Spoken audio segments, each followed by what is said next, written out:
Hey guys, Tom Barclay here. Just wanted to do a quick video on the bombshell news that Son Heung-min has announced that he wishes to leave the club this summer after 10 years at the club, where he has become a bona fide legend. I think he already was before, even if he didn't feel like he could say it himself.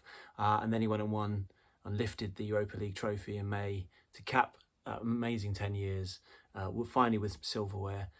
Which maybe even in his own mind, he can now walk away as an absolute legend. It's not something that is a massive shock, despite it being quite a bombshell press conference over in England. It would be early hours this morning. They're out in Seoul because I've been saying all summer that I feel that he's been open to leaving, and he's going out on a high after winning that trophy in Bilbao.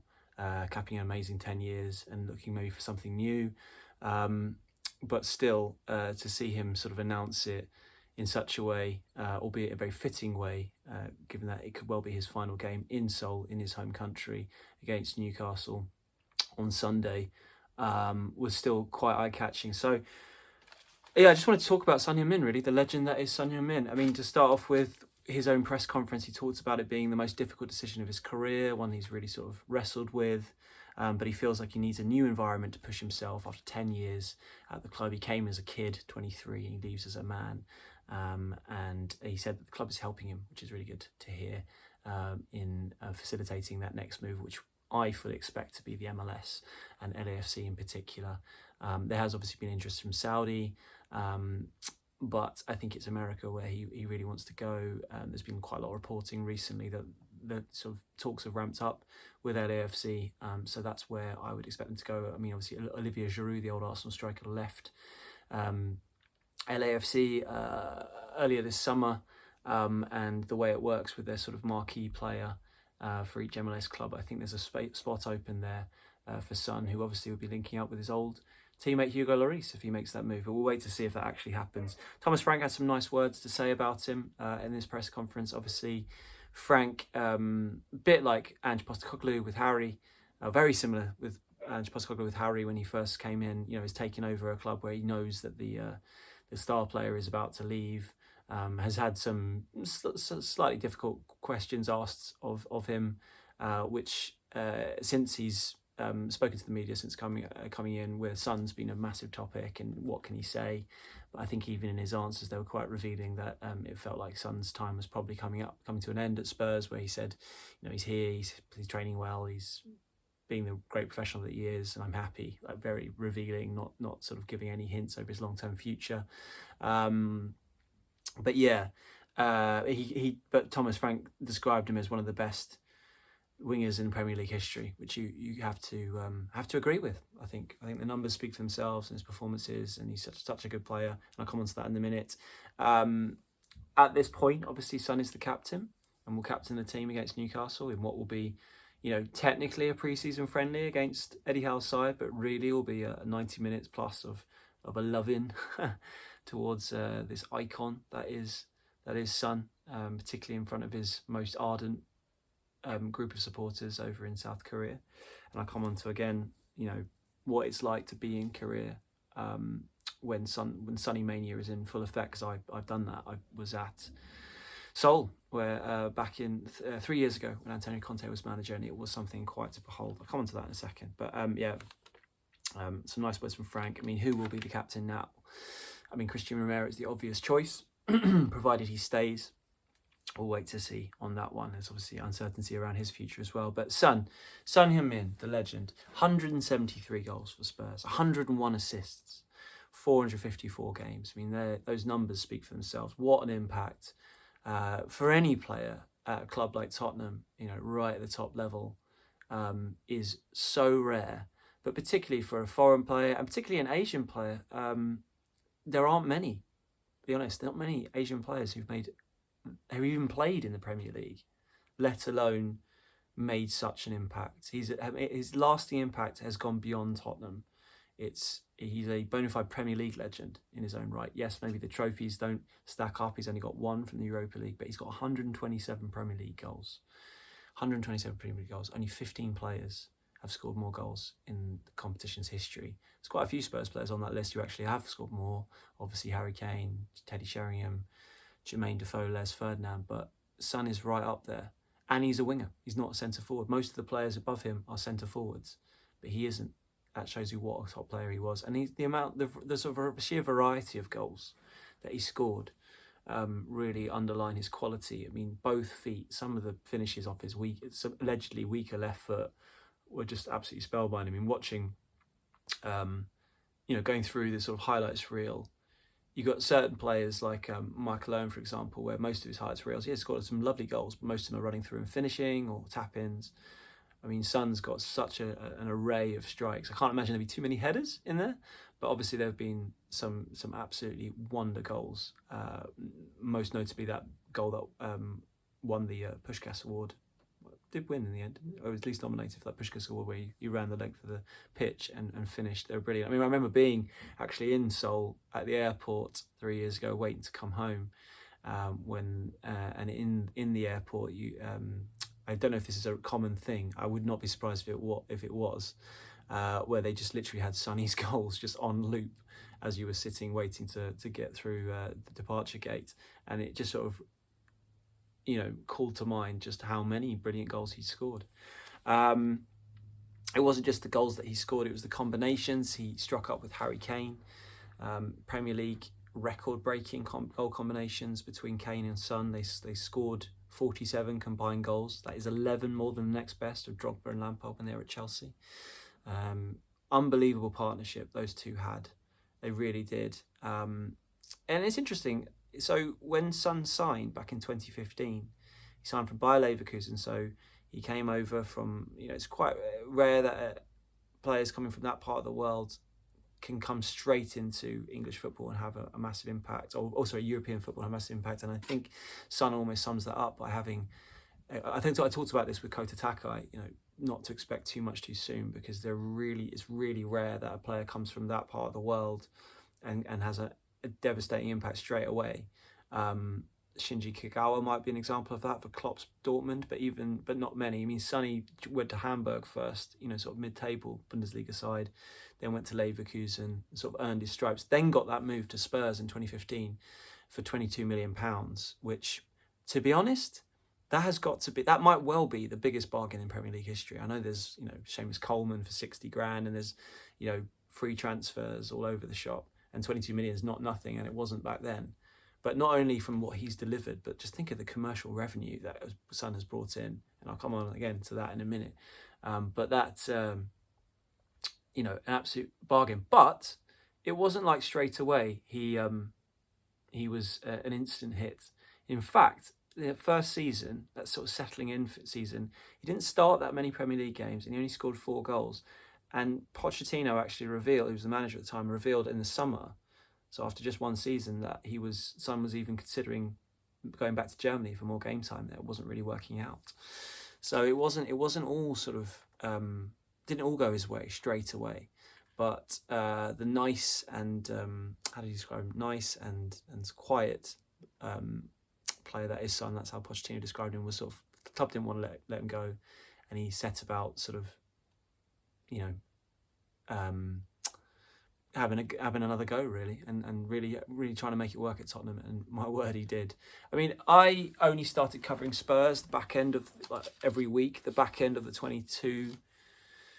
21-22 season, Conte season, when they won qualification to the Champions League, literally those last few months, and obviously since then. So they haven't really been Son's best years. It was arguably his high point was right at the end of that time.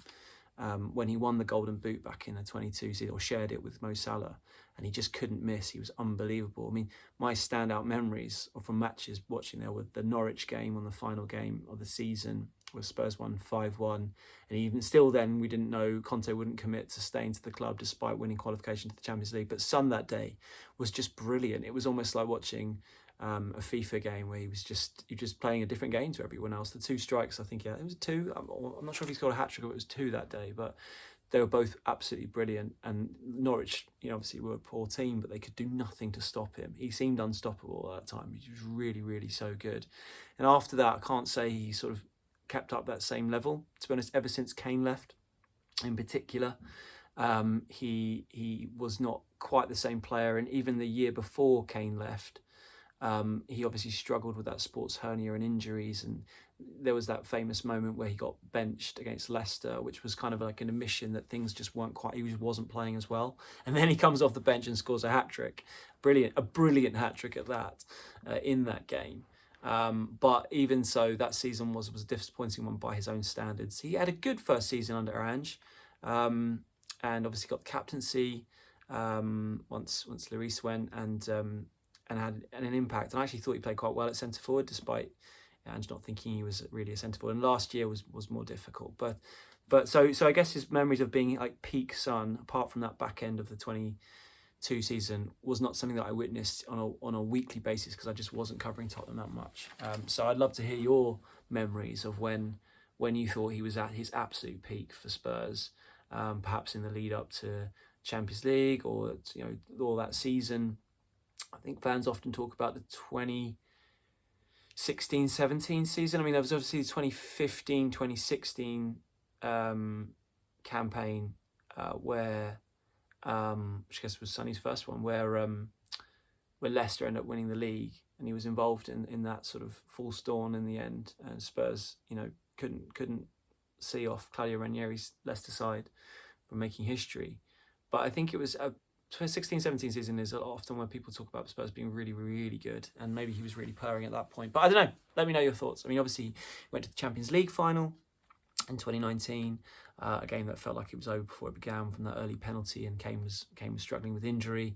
He obviously played in the 2021 League Cup final as well, which they lost to Man City, which was kind of overshadowed by Mourinho getting sacked days before the final. And then he obviously went and finally won in Bilbao, famously, where those scenes at the end, where he was sort of on the pitch, knees. I've got a enduring image of him, as I imagine you all do, of him, on his knees on the pitch, just screaming with delight as Bentancur comes over, the first player to come over to him and give him a hug, which was a nice moment given what the two of them had, the sort of incident earlier in the season with Bentancur and Son.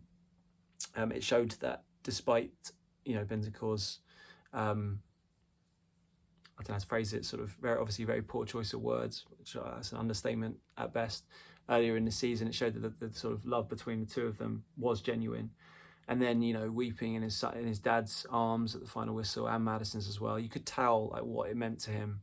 But also, I think it maybe hinted that yes, I've done it, I've finished, I've sort of completed my task. Now is maybe a perfect way of saying goodbye. And I think that's what's proved to be the case. I mean, it's interesting mentioning his dad. I mean, when you talk about Son, first of all, you should talk about his immense quality on the pitch. You don't do what he's done without being a fantastic player. He certainly is. I think he's at his best where he's playing in a team that really is dominating games and creating lots of chances. That's where he really sort of flourishes. I don't think we saw the best of that last season for Spurs. I know he had struggles with injuries. Maybe he was going downhill as a player anyway. But I don't think the way Spurs were playing in the league and struggling really, really helped his game. I don't think he's like a Gareth Bale who can sort of conjure something out of nothing. I think he's a different kind of player on that front. There are some examples where he does score amazing goals, but out of nothing, I guess. But not so much in the way he plays, I would argue. So obviously his quality. But then you've also got, talking of Bale, Bale's the one who said Son was the nicest man in football. It's quite famous, well known now, what a nice guy he is. Everyone loves him. It was something that actually people used as a stick to beat him with when he was given the captaincy. Maybe he was too nice. But as Ange constantly said, how is that a bad thing, being nice? Everyone in his, all his teammates seem to speak so highly of him. And is that grit and determination as well, which you clearly need. I mean, I wouldn't know, but clearly from the outside, it's what you need to make it as a professional footballer, let alone Premier League level, elite level, international level, world-class level that Son reached. And I wonder if that was instilled by his dad, as a kid. It does seem like he was pretty strict taskmaster growing up. You know, Son's talked before about having to do 4 hours straight of keepy uppies, which beggars belief. Apparently, he never dropped the ball. You know, and also from his personal life, whilst he's might be known as sort of the Beckham of South Korea in terms of his like profile being such like a godlike figure, and he has, you know, dated famous people, but he remembers him saying back in 2019 that, you know, his dad feels like marriage is for something after your career, because he can put everything into your career, and he seems to have stuck by that. I think he's just one of those players who just puts every ounce of everything he's got to give 24/7 into making himself the best player he was, and Spurs really benefited from it. And not only did they benefit from his quality on the pitch and the goals he scored, but as I referenced earlier, the commercial side of it was a phenomenon. I mean, being in Korea when seeing Sonny back in 2022 was something to behold. Like, it must be quite an experience just being him, and having people sort of mob him wherever he goes, whatever country he's in, but particularly back in his home country. I remember being in the press conference when he was up for a press conference in Seoul, and there were hundreds of journalists, but to be honest, they didn't really ask anything. They seemed to be in awe of Son, which sort of underlined, you know, the impact he's had. We got some numbers out at the time that sort of to underline, you know, the impact that he had from a Spurs perspective. Like, at the time, Spurs claimed that out of the 51 million people that lived in South Korea, 12 million of them were Tottenham fans. I'm not quite sure how you calculate that, but that is, if that's correct, or even in that similar that ballpark, that is unbelievable. They apparently sold back then, and presumably since, 700 shirts on match days with Son number 7 on them. That shows you, like, you know, the sort of financial viability that he brings. And there were more stats, you know, selling how the matches they played out there sold out within 20 minutes. And yeah, it's just an amazing impact. And for someone to have that kind of level of deification, to be honest, godlike figure, to be as humble as he is, and as sort of not let it get to his head at all, is incredible. It really is. I mean, to give you an insight into what it's like when you're a journalist and you're at a match, we will do the press conference, and then we'll often go down to what's called the mix zone, which is where we get to try to speak to players. And a lot of players often, you know, don't want to do anything. I have to say, a lot of the English players are not the best when it comes to this. Others are different. I mean, Maddison's great, but lots just don't really fancy it. Son will pretty much always stop and talk, and he'll definitely always stop and talk to the Korean journalists that have followed his career. He really respects the effort they've made throughout to follow his career and to sort of chronicle it the whole time. And I think that shows the measure of the man, definitely, absolutely. Trying to think what else there is to really say about Son, but I think I've sort of summed it up really. He's just he bows out presumably after this game, or whenever the move goes through, presuming it's LAFC to the MLS, but we'll see, as not only a Tottenham legend, and not only sort of an Asian legend, or Asian football legend, but I think a sort of Premier League legend all round, I would say. I think so, with the numbers he's put up. He's in the conversation for as one of the best wingers in Premier League history. I'm not sure he gets into like an all-time 11. There were quite a few players ahead of him on that, and in that scenario. I mean, you know, Ronaldo, Ryan Giggs, Salah, just to name but a few, I think would be in the conversation ahead of him. But he's definitely someone who would be on the long list, to put it that way, from what he's done. And probably part of that, where he's not got that elite level, is probably the lack of trophies, I imagine. So if he'd gone to another club, perhaps he might be even more highly regarded. And I remember Jurgen Klopp once saying his biggest regret transfer-wise was not picking up Son Heung-min when he had the chance. So I think that sums it up really. But he's just been a fabulous player, and I think also now is the right time to go. I think personally, I feel like he's been on the way in the last year. I know Postecoglou often talked about, whenever we asked him, and it was often me asking him about what he felt of Son's form when he was not scoring goals. Remember, he hadn't scored a goal. I think if you go back at his last season, I know he was struggling with injuries, but excluding penalties, he hadn't scored for ages. He hasn't actually scored a goal for Tottenham for a long time. And he was always talking about Postecoglou, how the end for a lot of top players comes very, very quickly, but he didn't see that in Son. I have to say, I'm not convinced. I do feel like maybe it did, and that's what we're seeing. And maybe it's just a perfect time to really go out on an absolute high. Whereas if he'd stayed, and if that observation is right, and his forms continues to dip under Frank, then it might be more of a sort of sad ending, or go out on a whimper if he wasn't playing very well in the Premier League and then suddenly left in the winter.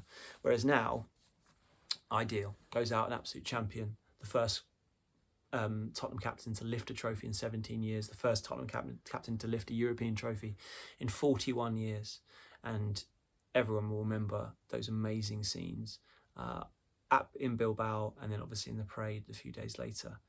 So I'd love to hear what you think about Son Heung-min. It'd be interesting to see what they do transfer-wise, Tottenham.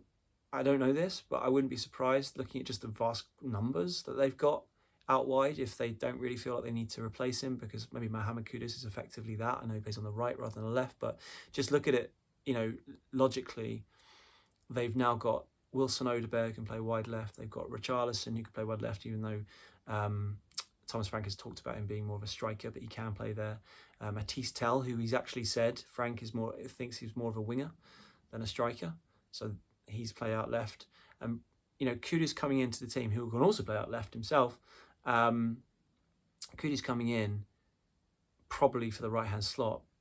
There's a lot of question marks around what's going to happen with Brennan Johnson, since that was basically his position locked down when he became top scorer last year and obviously scored that goal in Bilbao. And I would not be surprised if he was tried more on the left. He had that game against Luton where he played out there last week and didn't really make much of an impact. It was a pretty dreadful game all round. But, he's another option out there. And there's probably other players that I'm forgetting too who could play in that position. So we'll see what they do. But I wouldn't be surprised if they instead were looking to strengthen in other positions. We'll see. But yeah, anyway, Son, absolute icon. Be a shame for him to go, but he leaves with his legendary status intact, and just what a player. Cheers, guys.